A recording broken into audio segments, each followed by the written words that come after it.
Israel કહેર બની તૂટી પડ્યું. ગાઝામાં એર સ્ટ્રાઇક કરતા 40ના મોત. બાઇડેન થયા એક્ટિવ.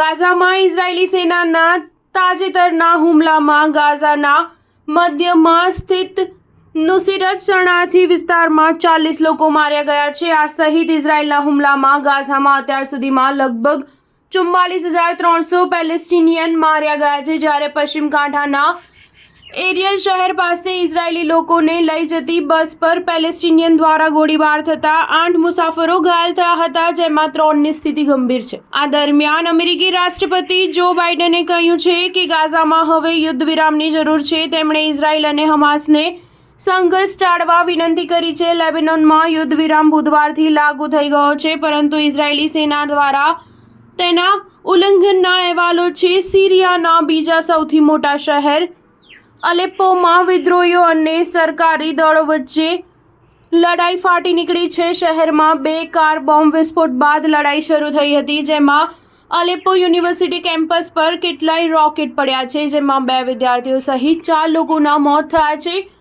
ઈરાને આ મામલે અમેરિકા અને ઇઝરાયલને જવાબદાર ઠેરવતા કહ્યું કે તેમના સમર્થનથી જ વિદ્રોહીઓએ ફરી લડાઈ શરૂ કરી. લેબેનોનમાં યુદ્ધ વિરામ બુધવારથી લાગુ થયો છે, પરંતુ ઇઝરાયેલી સેના દ્વારા તેના ઉલ્લંઘનના અહેવાલો છે. આ યુદ્ધ વિરામના ઉલ્લંઘનમાં ઘણા લોકો ઘાયલ થયા છે.